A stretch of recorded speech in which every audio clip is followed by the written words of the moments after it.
A story is told of a young On university raconte un jeune student étudiant qui avait du mal à comprendre un cours à l'université a embauché un tuteur.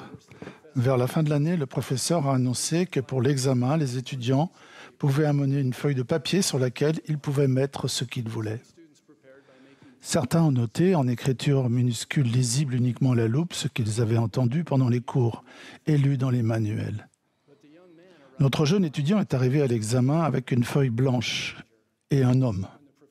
Quand le professeur l'a interrogé, le jeune homme a répondu « Vous avez dit que je pouvais amener une feuille de papier sur laquelle je pouvais mettre ce que je voulais. » Il a alors posé la feuille sur le sol, près de son bureau, et a déclaré « Je voudrais que mon tuteur se tienne sur la feuille. »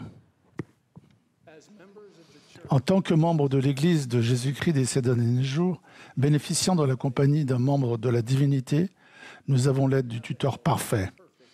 Le Saint-Esprit connaît toutes choses, témoigne de la vérité et nous rappellera tout. Le président Nelson parlait souvent de l'importance d'écouter la voix du Seigneur. Il nous a expliqué comment permettre au Saint-Esprit de nous guider et nous a souvent supplié d'accroître notre capacité spirituelle de recevoir la révélation. Je vous invite aujourd'hui à réfléchir au rôle du Saint-Esprit dans l'apprentissage et l'enseignement de l'Évangile au foyer et à l'Église. Le Saint-Esprit est donné par la prière de la foi, quand nous nous efforçons de vivre pour être dignes de ce don précieux. Le manuel de l'Église, enseigné à la manière du Sauveur, est inspiré. Il souligne plusieurs principes supplémentaires établis par le Seigneur pour nous permettre de favoriser l'influence du Saint-Esprit. L'un de ces principes s'intitule « Favoriser un apprentissage diligent ». Auparavant, nous pensions que l'enseignement était l'occasion pour un parent ou un instructeur de ressentir l'esprit en préparant la leçon, pour ensuite faire part de ce qu'il avait appris aux enfants ou aux membres de la classe dont le rôle était d'écouter. Pourtant, l'enseignement est plus efficace pour nous, apprenants, si nous venons préparer et si l'instructeur met en place une expérience d'apprentissage qui favorise la révélation personnelle dans notre cœur et notre esprit. De plus, quand nous avons l'occasion d'exprimer ce que nous apprenons lors de notre étude et par le Saint-Esprit, nous nous instruisons et nous édifions mutuellement. Lorsque nous mettons en pratique ces principes de l'Évangile, l'Esprit témoigne à nouveau de leur véracité. Jésus-Christ est l'exemple parfait en tout. Il nous a tous invités à être des apprenants diligents et à prendre la responsabilité de notre témoignage. Il a invité ses disciples à se préparer à apprendre, à parler de ce qu'ils apprennent et à agir avec foi.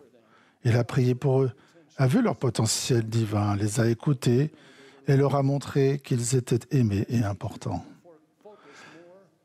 Cherchons à remarquer les progrès des apprenants, à répondre à leurs besoins et à les aider à développer les habitudes spirituelles d'une vie durable de disciples. En tant qu'apprenants, lorsque nous exerçons notre libre arbitre dans le processus d'apprentissage, nous montrons au Saint-Esprit notre disposition à recevoir ses instructions. Je suis reconnaissant pour une enseignante qui m'a encouragé à devenir un meilleur apprenant. Quand j'ai commencé l'université, je voyais à tort l'école comme quelque chose à subir avant de pouvoir faire du sport. Un jour, après avoir lu ma dissertation, mon enseignante m'a dit qu'elle pensait que j'étais très doué pour réfléchir de manière analytique. Je ne savais pas de quoi elle parlait. Elle a déclaré que si je m'appliquais davantage, je serais un meilleur élève. Cela ne m'était jamais venu à l'esprit, mais son intérêt pour moi, ses encouragements et son invitation ont changé le cours de mes études et ont été une grande bénédiction dans ma vie. Un autre principe permettant de favoriser la présence du Saint-Esprit est d'enseigner la véritable doctrine. Cela signifie que notre étude et nos enseignements de l'Évangile sont enracinés dans la parole de Dieu et que nous évitons les exagérations et les spéculations sur ce que le Seigneur n'a pas révélé. Nous nous concentrons plutôt sur les principes essentiels et éternels qui donnent l'occasion à l'Esprit de témoigner de la vérité. À nouveau, nous suivons l'exemple du Sauveur. Il a déclaré « Ma doctrine n'est pas de moi, mais de celui qui m'a envoyé ». La véritable doctrine se trouve dans les Écritures et les enseignements des prophètes modernes. L'exhortation du Seigneur d'étudier les Écritures personnellement et en famille et d'aller à l'Église chaque semaine pour étudier son Évangile nous donne un cadre remarquable pour apprendre sa doctrine et entendre sa voix. Nous sondons les Écritures pour en comprendre les récits, les principes qu'ils enseignent et la manière de mettre en pratique ces vérités. Quelle bénédiction d'avoir les Écritures à portée de main. Imaginez Adam et Ève, Abinadi, ou même le maître pédagogue Jésus-Christ venir chez nous ou dans notre classe pour nous instruire. Ils peuvent le faire quand nous nous faisons un festin de la parole de Dieu. Par nos efforts diligents, nous apprenons à comprendre et à aimer les Écritures et nous voyons qu'elles contiennent les réponses aux questions de l'âme. Quelque temps avant notre mariage, Christy, ma femme, avait du mal à ressentir l'amour de son Père Céleste et à comprendre son plan pour elle. Elle a prié pour être guidée. Elle s'est sentie poussée à participer à l'Institut. Elle s'est alors inscrite à une classe sur le Nouveau Testament. La manière dont son instructeur enseignait à l'aide des Écritures et même sa façon de les tenir montrait son amour profond pour la parole de Dieu. À mesure qu'elle suivait le cours, le Saint-Esprit lui a murmuré qu'il y avait quelque chose dont elle avait besoin dans les Écritures. L'amour de son instructeur pour les Écritures et les murmures du Saint-Esprit ont suscité en elle le désir d'étudier sérieusement la parole de Dieu. Cette étude s'est transformée en un long parcours de conversion profonde et de service dévoué. Enfin, comme le suggère le manuel enseigné à la manière du Sauveur, nous devons toujours orienter nos enseignements et notre apprentissage sur Jésus-Christ. Nous devons parler plus souvent de lui avec plus de révérence et chercher des occasions de témoigner, d'exprimer notre reconnaissance et notre amour pour lui. Quel que soit le cadre, lorsque nous nous souvenons de lui, nous avons son esprit avec nous. Nous pouvons mettre Jésus-Christ au centre de notre enseignement en soulignant qu'il est l'exemple parfait, la personnification et l'expression de tous les principes de l'Évangile. Même lorsqu'il n'est pas directement mentionné dans un récit scripturaire, nous pouvons toujours le citer comme exemple du principe enseigné. Il suffit de demander « Vous souvenez-vous d'un moment où Jésus-Christ a illustré ce principe ?» Nous pouvons également nous centrer notre attention sur lui en étudiant ses titres, ses rôles et ses vertus, et en cherchant non seulement à apprendre ce qu'il a fait, mais aussi à mieux comprendre qui il est. Par exemple, lorsque nous étudions le principe du repentir, il est important de comprendre comment le faire. Mais il est aussi essentiel de nous souvenir de ce que Jésus-Christ a fait pour rendre le repentir possible, et de comprendre ce que le repentir nous apprend sur lui, sa nature et ses vertus. Qu'est-ce que la possibilité de nous repentir indique sur son amour, sa patience, sa miséricorde, sa vision de notre potentiel divin, sa disposition à expier nos péchés et la joie qu'il éprouve en nous pardonnant? La compréhension de ces titres tels que l'agneau de Dieu, le Rédempteur, le médecin, nous montre que le repentir est son invitation à nous purifier, à nous changer et à nous guérir. En nous concentrant sur ce qu'il a fait pour nous et sur ce que cela nous enseigne sur sa personnalité, nous développons la foi qui produit le repentir. Il n'est pas toujours évident de voir les attributs du Sauveur dans les récits scripturaires.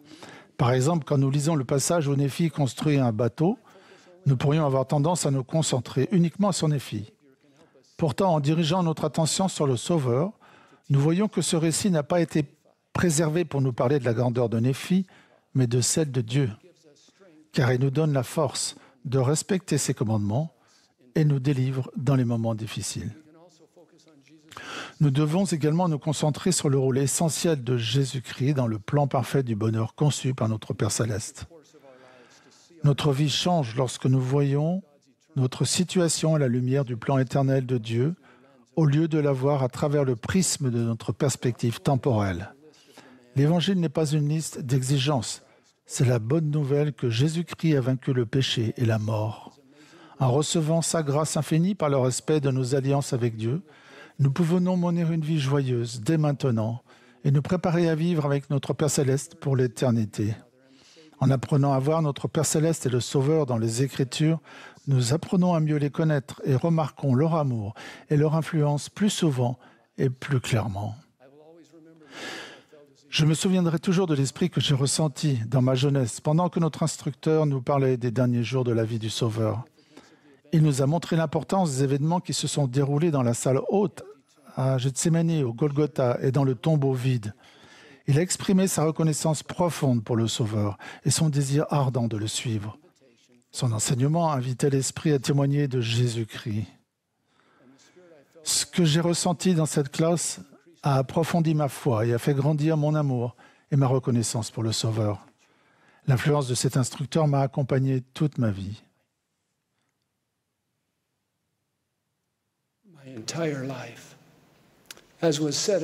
Comme il a été dit d'un autre instructeur, nous aurions pu nous réchauffer les mains à la flamme de sa foi. Dans notre foyer, lors de nos réunions de l'Église, à mesure que nous nous concentrons sur Jésus-Christ, enseignons sa doctrine et apprenons diligemment, nous invitons le Saint-Esprit à approfondir notre foi en Jésus-Christ afin de devenir plus semblable à lui. C'est là le but de tout apprentissage et enseignement de l'Évangile. Je suis reconnaissant pour mes instructeurs, mes beaux-parents, mes dirigeants et instructeurs locaux et les hommes et les femmes qui ont été appelés à enseigner et à témoigner à ce pupitre. Tous m'aident à connaître Jésus-Christ et à le suivre. Je suis reconnaissant pour le Saint-Esprit, le tuteur parfait.